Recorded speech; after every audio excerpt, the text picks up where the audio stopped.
You wake up already exhausted, not from labor, but from the weight of everything you think you're supposed to become. You glance at your phone. There it is again, the silent checklist of your life whispering accusations. You should be doing more. You should be further by now. You should be more like them. We live in a culture obsessed with optimization. Every second must be productive. Every action must be tied to a goal. Even our rest is judged by how well it recharges us for the next round of performance. Somewhere along the way, we stopped being human beings and became productivity machines. But what happens when you follow all the rules, check all the boxes, climb every ladder, and still feel empty? What happens when motivation, your once sacred fuel, runs dry, and no amount of TED Talks planners or dopamine hacks can light the fire again? You begin to realize maybe it was never real motivation to begin with. Maybe it was fear wearing the mask of ambition. Maybe it was insecurity disguised as drive. Maybe what we call motivation is not something sacred at all. Maybe it's a myth. The religion of doing more productivity has become a modern religion. We worship the grind. We tithe our time to hustle. We measure worth in output, attention, results. If you're not doing, you're failing. If you're not growing, you're dying. If you're not constantly reaching, striving, pushing, you're wasting your life. But there's a quiet cost to this religion, one few admit. The more we do, the less we feel. We've become so obsessed with progress that we no longer question the direction we're headed. We've built our lives around achievement, only to find ourselves profoundly unfulfilled. Why? Because when your self-worth is built on performance, you're never allowed to rest. You are only as valuable as your last win, only as lovable as your next achievement. The moment you pause, you start to panic. Am I falling behind? Am I losing my edge? Am I still enough? This is not motivation. This is survival mode, and it's slowly killing your soul. 2. Carl Jung and the tyranny of the ego ideal. Carl Jung spoke of something called the ego ideal, an image you create in your mind of the person you think you're supposed to be. This ideal self is not born from truth. It's born from expectation. It's a collage made of childhood conditioning, cultural pressure, social media comparison, and unresolved shame. The ego ideal is perfection with a smile. It whispers, once you become me, you'll finally be enough. But here's the trick: you never get there. Because every time you level up, the bar moves higher. Every time you get closer, the image morphs into something more elite, more admired, more impossible. You live your life chasing a ghost and calling it growth.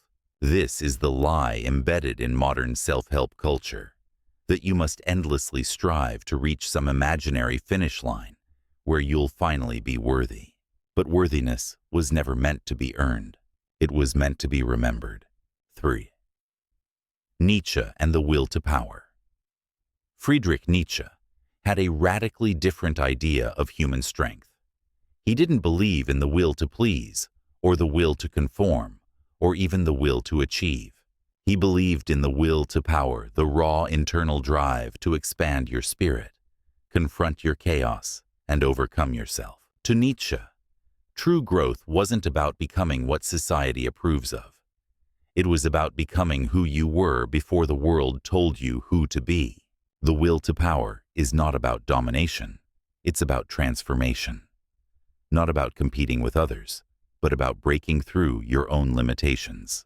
It asks, can you stand in your truth when no one claps? Can you speak your soul even if it offends? Can you create from love rather than lack? This isn't motivation from outside. This is force from within. EV. When motivation becomes oppression. Motivation in its purest form is a fire that moves you towards something meaningful. But the way it's used today, it's often a form of internalized oppression. Think about it. You're told to be more productive not because it's meaningful, but because it keeps the machine running. You're told to wake up at 5 a.m., hustle until you drop, measure everything, brand yourself, scale, grow, rise, win, repeat. You're trained to be a performer, not a person.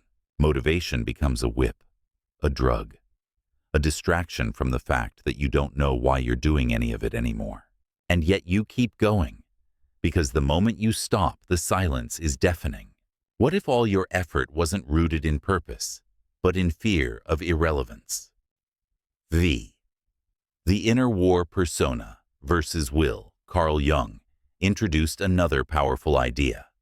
Persona, the mask you wear to be accepted by the world. At some point, we all create a version of ourselves designed to please, impress, belong. But the problem with the mask is this: the longer you wear it, the more you forget who you are underneath. And when you build your entire life around a mask, your goals, your values, your motivation become distorted. You're no longer doing what you love. You're doing what you think will make people love you. This is the inner war. The persona chases applause, but the will to power wants truth. One wants to fit in. The other wants to break free. The more you chase motivation to serve the mask, the more your soul feels strangled. V. The emptiness of more. Have you ever achieved something you thought would change everything, and then felt nothing? You got the job, the title, the income, the followers, and yet within weeks, sometimes days, you're back to restlessness. Why? Because you were chasing a reward, not a revelation. You were moving toward the image of success, not the substance of it. This is the trap of modern ambition. It makes promises it can't keep.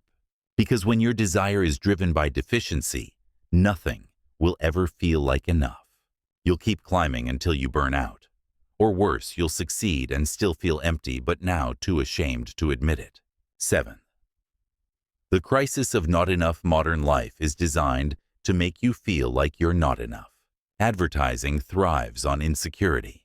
Social media feeds on comparison. Work culture rewards overextension. And so your nervous system lives in a constant state of urgency. You're not just motivated, you're haunted. Every quiet moment feels like failure. Every pause feels like you're falling behind. Even your joy starts to feel suspicious. Shouldn't I be doing something productive? This is not your natural state. This is a manufactured disease. And to heal from it, you must unlearn everything the world told you about value. You must learn to be still without shame. You must learn to do less so you can feel more.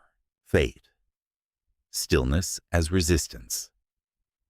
In a world addicted to doing, stillness is radical. When you stop chasing goals that aren't truly yours, you begin to hear a different voice. Not the voice of culture, or parents, or social pressure, but your own voice.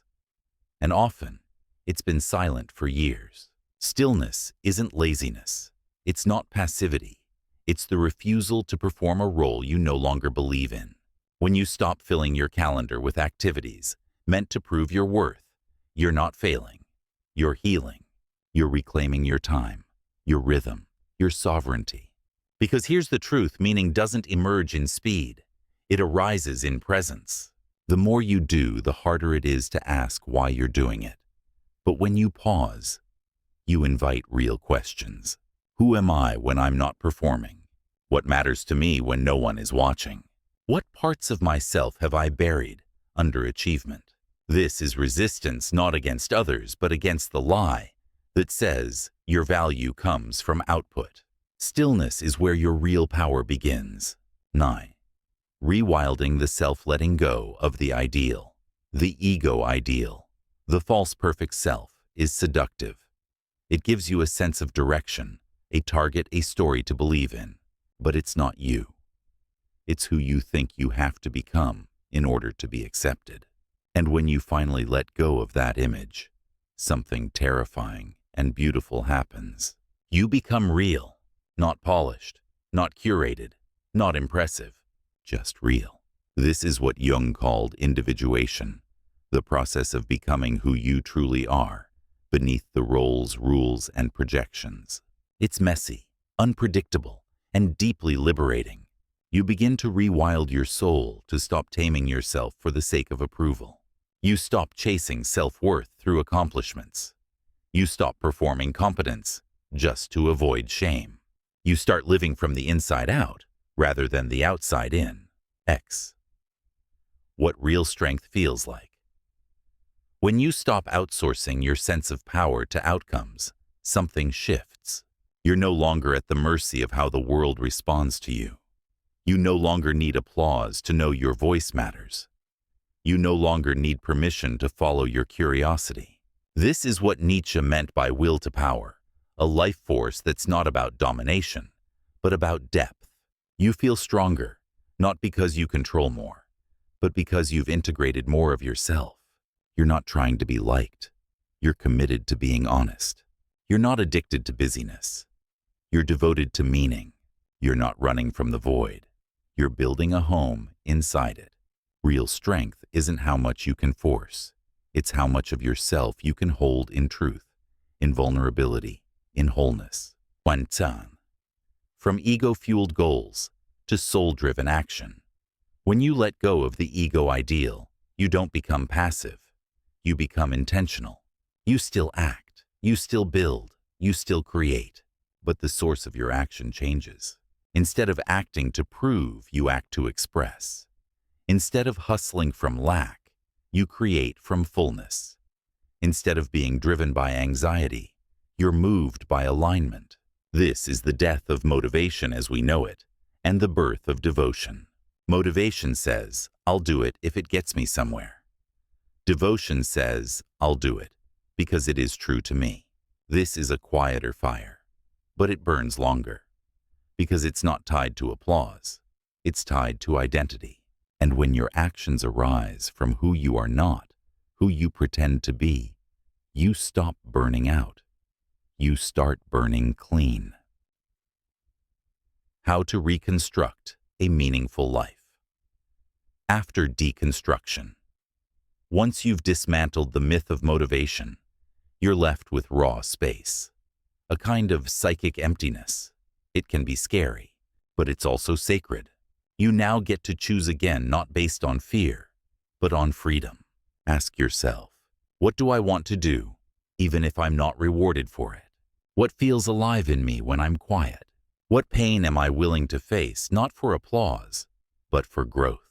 Start small. Let your new life be built, not on what looks good, but what feels true. Let slowness be a sign of integrity, not failure. Let stillness be your teacher, not your enemy. You're not rebuilding for the market. You're rebuilding for your soul. 3. The motivation. You don't have to force. There's a kind of energy that doesn't require pushing. It doesn't need caffeine. It doesn't need hype. It doesn't scream. It emerges naturally when you're in alignment. It feels like curiosity, like clarity, like peace and power flowing in the same direction. This isn't the motivation of the ego ideal, frantic, desperate, loud. It's the movement of the real self, quiet, steady, unshakable. You don't chase it, you uncover it. And once you do, it never runs dry. Because it's not a performance, it's a presence. 14th. Practical tools to cultivate inner strength. Daily morning alignment. Not morning pressure. Begin each day, not with a to-do list, but a to-be list. Ask, what version of me do I want to embody today? Unfollow anything that feeds the ideal, not the real. Curate your digital space. If it triggers shame or comparison, it's not helping. Sit in silence, even when it's uncomfortable. Give your soul time to speak before the world speaks over it. Track inner wins, not outer metrics. Did you speak your truth? Rest with permission. Choose integrity. That's real progress. Create without measuring. Draw. Write, build, move, not for likes, but for life. Notice when you're performing. Catch yourself chasing praise. Pause. Breathe. Return to center. Speak to yourself with fierce compassion. Motivation built on shame will always collapse. Replace "I should be further" with "I am enough to begin." 16th conclusion. The end of the myth. The start of you. You were never lazy. You were never broken. You were never falling behind some sacred version of yourself that the world sold you. You were simply tired of chasing what was never yours to chase. This isn't the death of your ambition. It's the birth of your authenticity. Let the world keep running toward their ego ideal. You've remembered the truth. That meaning isn't found in speed. That power doesn't come from proving. That value isn't something you earn. It's something you remember. So here's the invitation. Burn the checklist. Silence the hustle. Return to yourself. And watch what happens when you stop chasing what you're not and start honoring everything you already are.